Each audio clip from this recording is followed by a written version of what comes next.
बिस्मिल्लाहिर्रहमानिर्रहीम। अस्सलाम वालेकुम नाज़रीन किराम, जैसा कि आप जानते हैं कि इस वक्त पाकिस्तान में सबसे ज़्यादा ज़ेर बहस आने वाला मामला अफ़गानिस्तान का है, जहाँ से अमेरिका की अफवाज अपने मुल्क में वापस जा रही हैं। इत्तेहादी अफवाज अफ़गानिस्तान छोड़ रही हैं। अमेरिका चाहता है कि इस वक्त जो हुकूमत कायम है वो उसमें इतनी ताकत पैदा हो जाए कि वो अपने पाँव पर खड़ी हो सके, लेकिन इसके असरात जो ही अमेरिका वहाँ से निकलेगा पूरी तरह, उसके बड़े मनफी असरात मरतब होंगे। तालिबान दिन ब दिन क़ुव्वत पकड़ रहे हैं और तालिबान का चूँकि ताल्लुक़ है पाकिस्तान के साथ, पाकिस्तान की हुकूमत उनके साथ राब्ते में रही है, लेकिन परेशानी का इज़हार ये भी किया जा रहा है कि अगर तालिबान निकल गए तो वहाँ अगर मारा मारी हुई और वहाँ पर खाना जंगी हुई तो उसके असरात पाकिस्तान पर भी मुरतब होंगे। गुज़श्ता रोज़ पाकिस्तान की मुसल्लह अफ़वाज के तर्जुमान मेजर जनरल बाबर इफ्तिखार ने एक बयान जारी किया है। वो बयान अफ़गानिस्तान के बारे में है। उस बयान में हुकूमत की अस्करी क़ुव्वत की तरफ से, अस्करी क़यादत की तरफ से अफ़गान पॉलिसी का इज़हार किया गया है। अफ़गान मसले में अपना एक मौक़िफ़ बताया गया है। कहा गया है कि अफ़गानिस्तान में सिविल वार हो सकती है। अगर वहाँ सिविल वार हुई तो उसके असरात पाकिस्तान पर मरतब हो सकते हैं।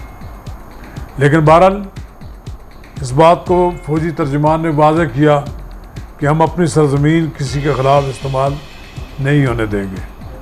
अफ़गानिस्तान में बंदूक 20 साल में फ़ैसला नहीं कर सकी। अमेरिका ने जल्दबाजी में इनख़ला किया। सब जानते हैं कि दाश TTP अफ़गानिस्तान में मौजूद है। अफ़गानिस्तान में तशद्दुद बढ़ा तो मुहाजिरीन की तादाद का ख़दशा भी बढ़ जाएगा। भारत बेबुनियाद प्रोपेगेंडा कर रहा है। भारत अपने प्रोपेगेंडे पर किसी की तवज्जो हासिल नहीं कर पा रहा। भारत दुनिया को बताने की कोशिश कर रहा है कि अफ़गानिस्तान के मसाइल की वजह पाकिस्तान है। दुनिया अफ़गानिस्तान में पाकिस्तान के अमन अमल को सराहती है। पाकिस्तान खुलूस नीयत से अपने काम कर रहा है। अब देखना ये है कि बार बार पाकिस्तान ये दुआई दे रहा है कि काबल की हुकूमत, जो कि अमरीकी गोरखा फोर्सेस और अफ़गानिस्तान की अफवाज पर मुश्तमिल सिक्योरिटी के असार में है, जो ही ये लोग चले जाएंगे, जो काबल की तरफ बढ़ते हुए काफ़िले तालिबान के बिलाखिर काबल को फॉल ऑफ काबल हो जाएगा। इसलिए मैं ये समझता हूँ कि अफ़गानिस्तान का मसला हल करने के लिए अमेरिका को कोई मामला तय करके यहाँ से जाना चाहिए। पाकिस्तान ने कहा कि हम खुद अकेले स्टेक होल्डर नहीं हैं, यहाँ और भी स्टेक होल्डर हैं। भारत अफ़गानिस्तान में अपना असर रसूख बढ़ाने के लिए उसने काबल की हुकूमत को अपना ग़ुलाम बना रखा है। वो उसके इशारों पर बयानात भी जारी करती है और पॉलिसियाँ भी बनाती है। लिहाजा एक बात तयशुदा है कि पुरअमन अफ़गानिस्तान पाकिस्तान के लिए ज़रूरी है, पुरअमन पाकिस्तान के लिए भी ज़रूरी है। लेकिन ये इसी सूरत में मुमकिन है कि अफ़गानिस्तान में कोई अमन कायम हो। अगर वहाँ मारा मारी जारी रही तो आप देखेंगे कि चंद दिनों बाद सूरत-ए-हाल ख़राब हो जाएगी और फिर एक मुहाजिरीन के काफ़िले, बढ़ते हुए काफ़िले पाकिस्तान की तरफ आएंगे। कोई नहीं रोक सकेगा उन्हें।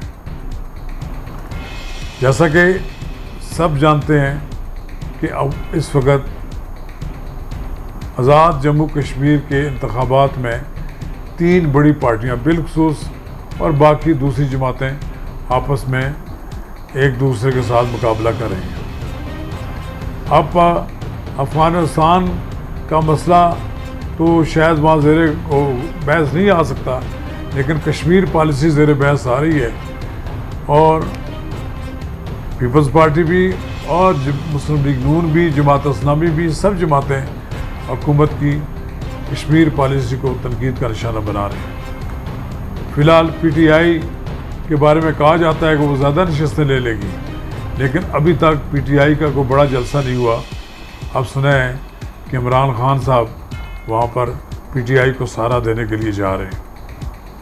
लेकिन मैं समझता हूँ कि तमाम सियासी जमातों को जो इस वक्त आज़ाद कश्मीर के इंतखाबात में मसरूफ़ हैं, उन्हें अपना सारा जोर इस बात पर होना लगाना चाहिए कि हुकूमत की कश्मीर पॉलिसी क्या होनी चाहिए। उस कश्मीर पॉलिसी जो कौमी जमातों की तरफ से मंजूर शुदा हो, उसकी हमायत भी तमाम जमातें करनी चाहिए। रही बात इलेक्शन के रिज़ल्ट क्या आते हैं, बेशक PTI आज़ाद कश्मीर में अपनी हुकूमत बना भी ले, लेकिन उसे चाहिए कि वो इस बात पर जोर देने के बजाय कि वहाँ PTI अपनी हुकूमत बनाएगी, PTI को आज़ाद कश्मीर में आज़ादाना इंतखाबात कराने में अपना किरदार अदा करना चाहिए, ताकि वहाँ से जो लोग मुंतखब होकर आएँ, लोग उनको अपना सही नुमाइंदा तस्लीम करें। मुस्लिम लीग नून की नायब सदर मरियम नवाज़ के बड़े बड़े जलसे हो रहे हैं और उन्हें अपनी सियासी जलसों में दाग बिठा दी है। रही बात PDM की बात, PDM अब कराची में जलसा करेगा, कराची में जलसे की तैयारी हो रही है।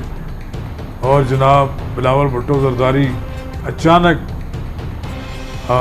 अमेरिका के दौरे पर चले गए हैं और शायद 2-3 दिन के बाद वहाँ से वापस आ जाएं और फिर वो दोबारा आज़ाद कश्मीर के जलसों में शरीक होंगे।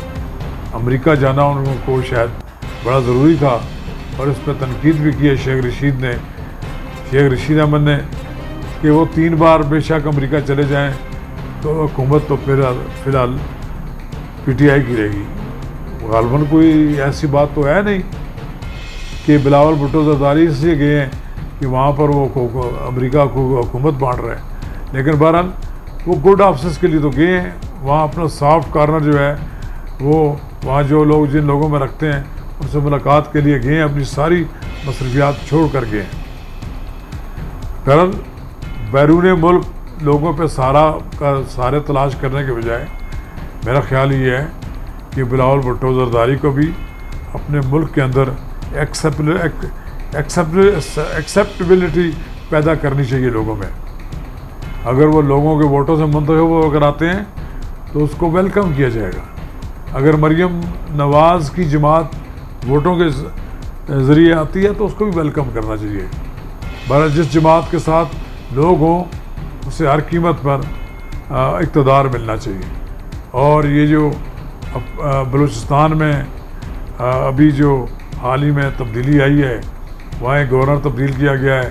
पहले तो वो छोड़कर जाने के लिए तैयार नहीं था, अब फिर वो आगा ज़हूर को उन्होंने बना दिया है गवर्नर। यहाँ गवर्नर बनाने से अगर वो कोई मसला हल होता है, तब्दील करने से कोई मसला हल होता है तो हल होना चाहिए।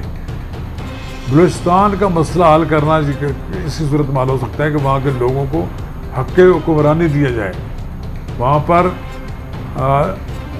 ऐसे कठपुतली लोग मुंतखब ना किए जाएं कि जो लोग इलेक्शन जीतने की पोजीशन में नहीं हों, लेकिन उनको कौमी असम्बली का मेंबर बना दिया जाए या सूबाई असम्बली का मेंबर बना दिया जाए।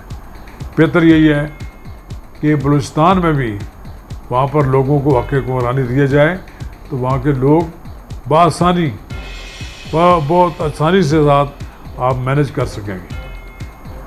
मैं इन्हीं ख्यालात के साथ आपसे इजाज़त चाहूँगा। जाते जाते आपसे इस्तदा करूँगा कि आप मेरा वीडियो चैनल सब्सक्राइब करें, लाइक करें और शेयर करें। शुक्रिया।